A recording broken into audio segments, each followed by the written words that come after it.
बिहार में बदहाल स्वास्थ्य व्यवस्था और बेलगाम विधि व्यवस्था को लेकर के ये प्रेस कॉन्फ्रेंस आप लोगों को बुलाया गया है। और आप सब लोग जान रहे हैं कि बिहार के स्वास्थ्य मंत्री मंगल पांडे जी ने ऐसा ग्रहण लगाया है बिहार के स्वास्थ्य व्यवस्था पर कि लोगों का सर दर्द का भी इलाज नहीं हो पा रहा है। और ये मंगल पांडे नहीं बल्कि अमंगल पांडे है। आज इसको लेकर के आप सब लोग जानते हैं कि मुजफ्फरपुर कांटी में जो घटना हुई, मुजफ्फरपुर के कुर्दी में जो घटना हुई, उसके बाद जिस प्रकार से उनके परिजनों का मृतक जो बच्ची थी, उनके परिवार का जो शिकायत कि चरमराया स्वास्थ्य व्यवस्था को लेकर के उन्होंने पोल खोला और ये पूरे बिहार में यही स्थिति बनी हुई है। हम लोग पक्ष हैं, विपक्ष है, सरकार है, लेकिन बिहार के भविष्य के साथ खिलवाड़ नहीं होनी चाहिए।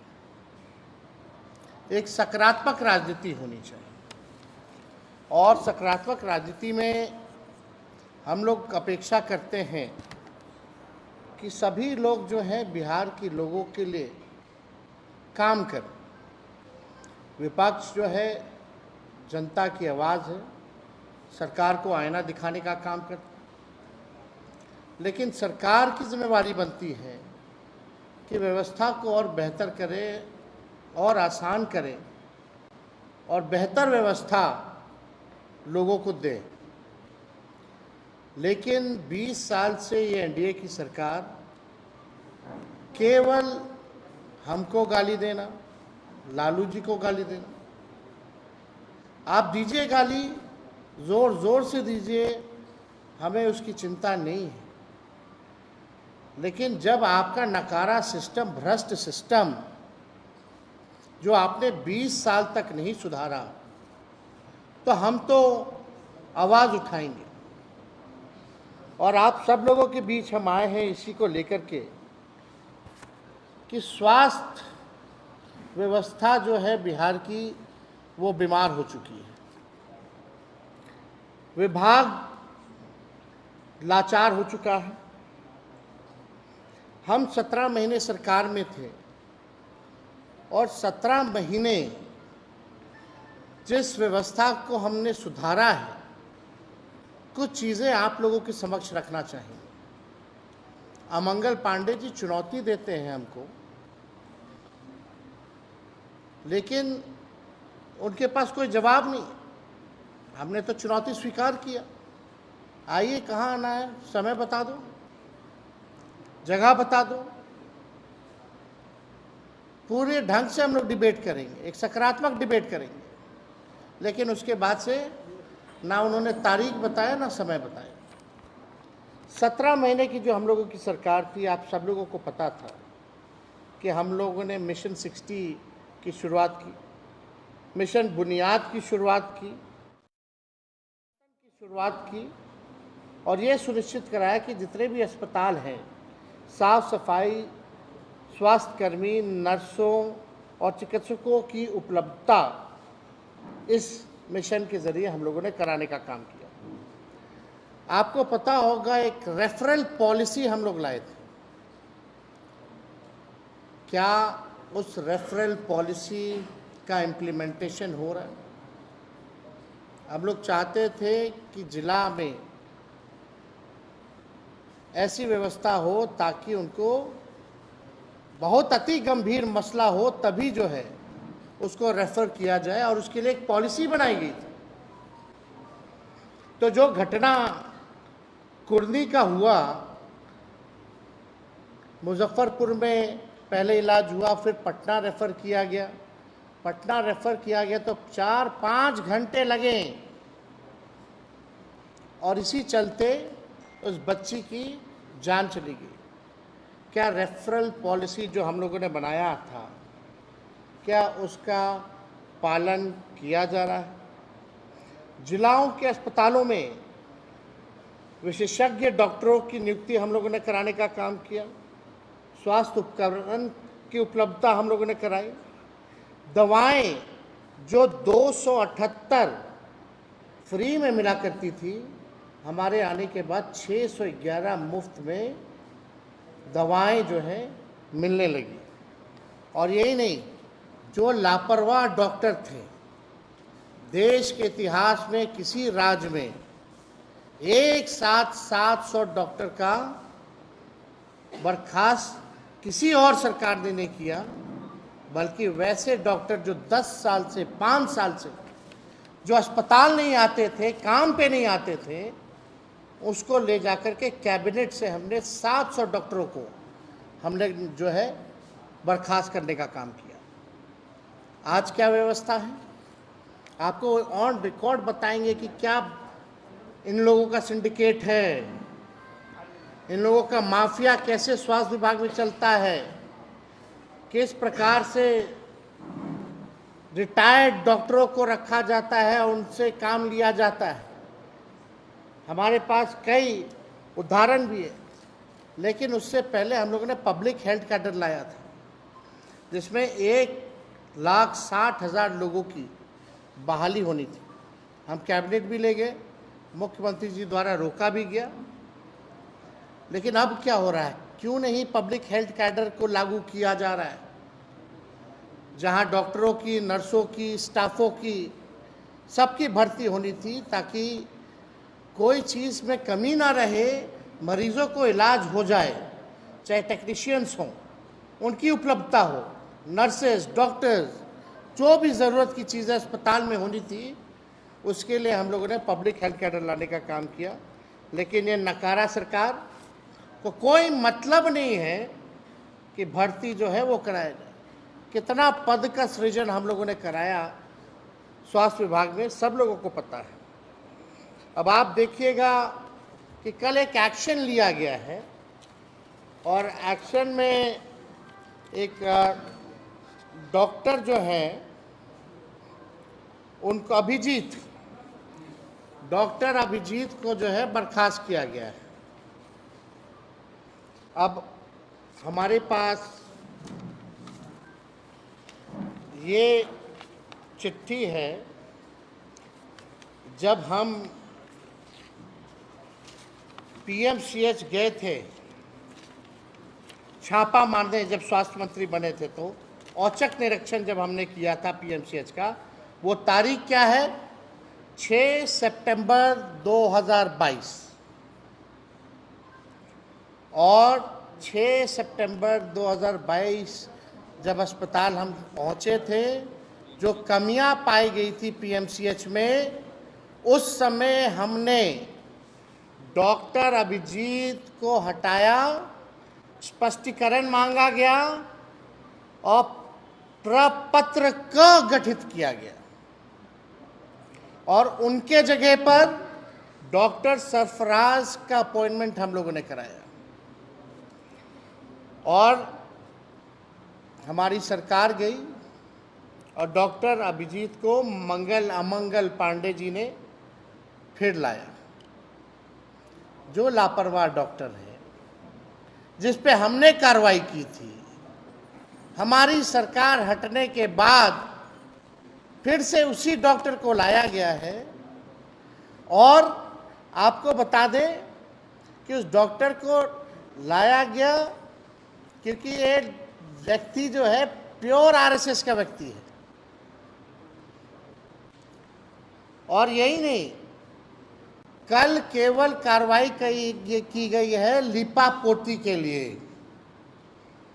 फिर से ये वापस आने वाले हैं जब मामला ठंडा आ जाएगा तो। और ये पूरा प्रकरण किसको बचाने के लिए किया जा रहा है?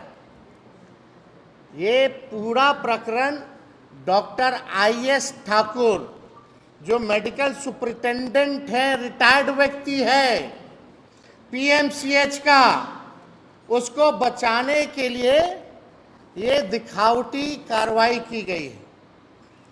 डॉक्टर आईएस ठाकुर 31 जनवरी 2024 को रिटायर्ड हो गए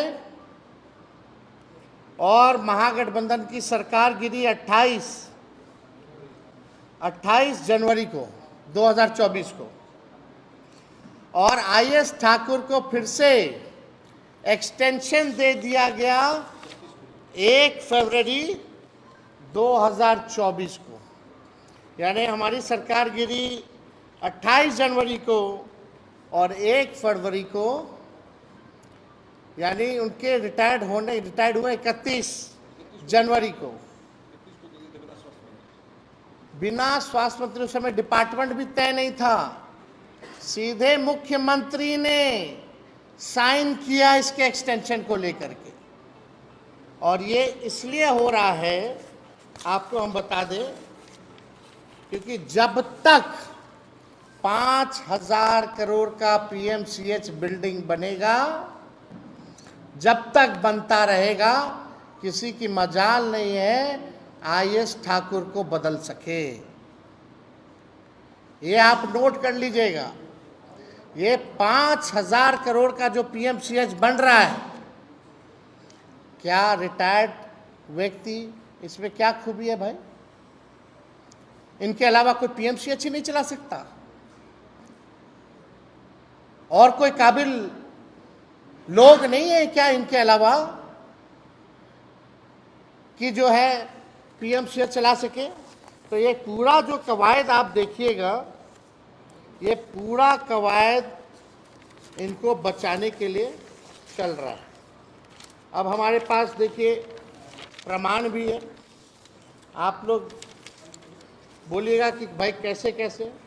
ये डॉक्टर अभिजीत को जब हमने हटाया था, कार्रवाई की थी, उसका विरुद्ध जो आरोप पत्र जो गठित किया गया था, ये उसका चिट्ठी है, नोटिस है। सारा एविडेंस के साथ हम लोग जो है बात कर रहे हैं। और एक अखबार में ये भी निकाला गया कि पीएमसीएच ने उप मुख्यमंत्री के निरीक्षण के 9 दिन बाद मांगा स्पष्टीकरण। आप देखिएगा, अब ये डॉक्टर सरफराज का अपॉइंटमेंट, जब डॉक्टर अभिजीत को हटा करके डॉक्टर सरफराज को जब हमने रखा था, तो इसका अपॉइंटमेंट भी है। और तीसरा, जो आईएस ठाकुर को एक्सटेंशन मिला, जो डायरेक्ट मुख्यमंत्री जी से कराया गया था, ये उसका भी नोटिफिकेशन हमारे पास। अब अभिजीत जी के खिलाफ जो आरोप पत्र है, ये सारा जो नोटिस है हम आप लोगों को उपलब्ध भी करा देंगे कि ये सिस्टम जो है कैसे जो है चल रहा है। ये बदहाल व्यवस्था, मतलब आप समझिए कि मंगल पांडे जी ने अमंगल कर दिया। ये बंगाल के बीजेपी के प्रभारी भी हैं, बिहार में कम ध्यान है, अब बंगाल में ज़्यादा नेता विरोधी बन करके वहाँ ज़्यादा गाली देने का काम करते हैं। वहाँ की सरकार को अपना काम नहीं देख रहे, अपनी जिम्मेदारियों को नहीं देख रहे। बिहार कम, बंगाल ज़्यादा। ये पूरा ये कॉकस सिस्टम भ्रष्ट लोगों का, रिटायर्ड लोगों का बिहार में चलाया जा रहा है। जब हम कार्रवाई कर रहे थे, आपको भी पता है, एनएमसीएच में जब हम गए थे डेंगू के समय, वहाँ के एक डॉक्टर को पता नहीं था कि भाई डेंगू वार्ड, मेडिकल सुपरिटेंडेंट जो थे वहाँ के, उनको ये नहीं पता था डेंगू वार्ड कहाँ है। हमने जब कार्रवाई की तो पूरा एसोसिएशन हमारे खिलाफ था, लेकिन हम झुके नहीं, कार्रवाई किए। और हमारे हटते ही वही व्यक्ति एनएमसीएच में वापस आ गया, चाहे पीएमसीएच हो, एनएमसीएच हो। जिन जिन लोगों पे हम लोगों ने कार्रवाई की, वो पुराना सब लोगों को सरकार हटते ही 1-2 दिन भी नहीं, मंत्री का विभाग भी तय नहीं हुआ, मुख्यमंत्री से सब लोग जाके करा लिया। इतना भी विलंब नहीं था। ये सारा काम कराया। तो ये स्वास्थ्य विभाग पे ये जवाब देना चाहिए इन लोगों को कि जो बातें हम रख रहे हैं वो सत्य है कि नहीं है, इनको जवाब देना होगा। लोग बेबस हैं, किसी से भी पूछे, लोगों को पीएमसीएच हो, आईजीएमएस हो, बेड नहीं मिलता है। बिहार को बर्बाद कर देने का काम किया है। अब आइए, चारों तरफ लूट, रंगदारी, बलात्कार, हत्या ही है बिहार में। पूर्णिया हो, सीतामढ़ी हो, भागलपुर हो, अकेले मुजफ्फरपुर में अनेक बलात्कार की घटनाएं, बल्कि हत्या की जाती है बलात्कार के बाद। बक्सर में 10 से अधिक हत्याएं, छपरा में विगत 4-5 दिनों में 14 से 15 हत्याएं, आरा में गोली मार में 3 लोगों की हत्याएं, कल भी आरा में 2 लोगों की हत्याएं हुई, छपरा में 2 की हत्या हुई, बक्सर में 3 की हत्या हुई। अब एनसीआरबी का आंकड़ा देखिए, एनसीआरबी का आंकड़ा के अनुसार 2005 के बाद यानी 20 साल में बिहार में नीतीश राज में 65 पुलिस। मुजफ्फरपुर बालिका गृह कांड का क्या हुआ? आज वैसी घटनाएं कितना बालिका गृह में हो रहा है, इसमें सरकार को जवाब देना चाहिए। इस निर्मम, निकम्मी और नकारा सरकार की संवेदना शून्य हो चुकी है। और ये सारा डीके टैक्स जो है, ये सब उसी ग्रुप के लोग हैं। जितना ट्रांसफ़र, पोस्टिंग, भ्रष्ट अधिकारी, या जो अभी फ़िलहाल में जो ट्रांसफ़र पोस्टिंग हुआ है, ये डीके टैक्स, यानी सीएम हमारे रिटायर्ड अधिकारी जो हैं, वो पूरी तरीके से बिहार को चला रहे हैं। यानी ये सब जितने लोग हैं, आईएएस ठाकुर हो, फलना हो, चिल्ला हो, जितना ट्रांसफर पोस्टिंग, जितना भ्रष्ट लोग हैं, ये सब डीके गैंग के लोग हैं। ये स्थिति जो है पूरे बिहार में हो चुकी है। तो आज हमको लगा कि ये जो झूठा जो कार्रवाई अमंगल पांडे जी ने किया है, इसका पर्दाफाश जो है किया जाए। आखिर क्यों नहीं आईएएस ठाकुर को निकाला गया, और जिस पे हमने कार्रवाई की थी वो वापस कैसे आ गया? फिर दिखावटी कार्रवाई के लिए आप उसको बाहर कर रहे हो। असल में ये पूरा खेल आईएएस ठाकुर को बचाने का है। और संबंधित आप लोगों का कोई सवाल होगा तो आप लोग पूछ सकते हैं।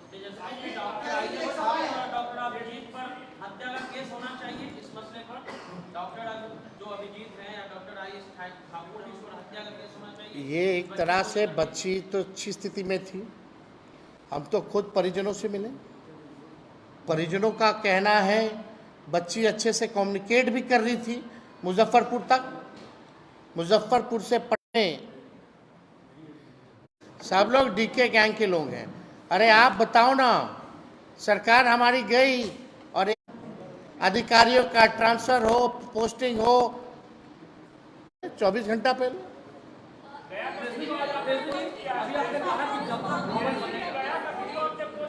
एक मिनट, आप नहीं, जो अब आप देखिए, सरकार में कौन लोग हैं? एनडीए है ना सरकार में। चिराग जी की पार्टी एनडीए में है, नीतीश जी की पार्टी एनडीए में है, बीजेपी एनडीए में है।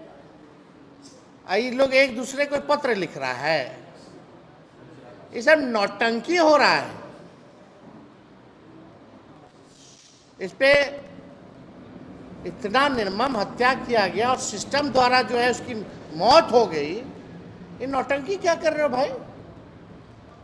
बाहर निकलो, सरकार से इस्तीफा दो। अगर तुम्हारी कोई नहीं सुन रहा तो बाहर निकलो। लेकिन लोभी लोग हैं, कुर्सी मिल गया तो अपने पिताजी की बेइज्जती को भी भूल गए लोग,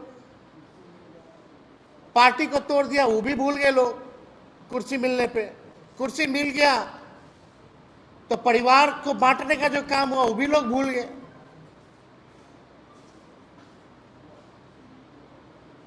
ये चिट्ठी क्या होता है? अरे चिट्ठी तो मेरा काम है लिखना,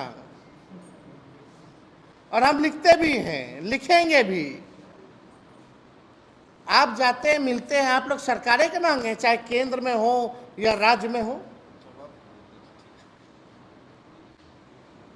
लेकिन आप बताओ मुख्यमंत्री जी क्या उस चिट्ठी का जवाब देंगे क्या? अरे मेरा चिट्ठी का जवाब आज तक नहीं दिए, तो उनका चिट्ठी का जवाब देखते क्या है?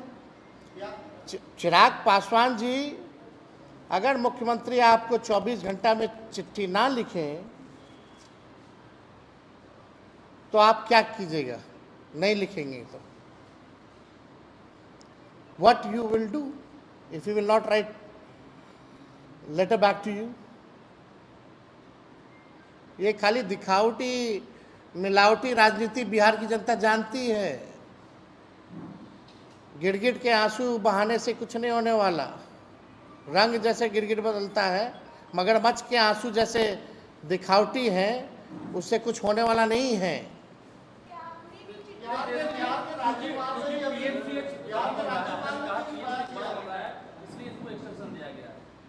हाँ भाई, हाँ कौन?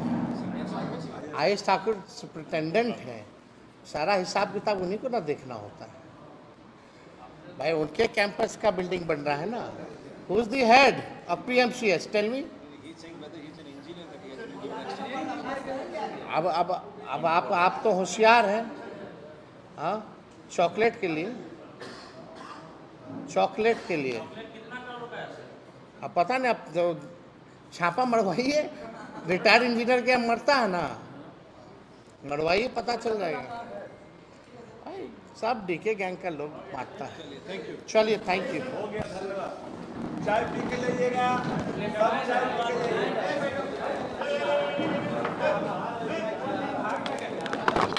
चाय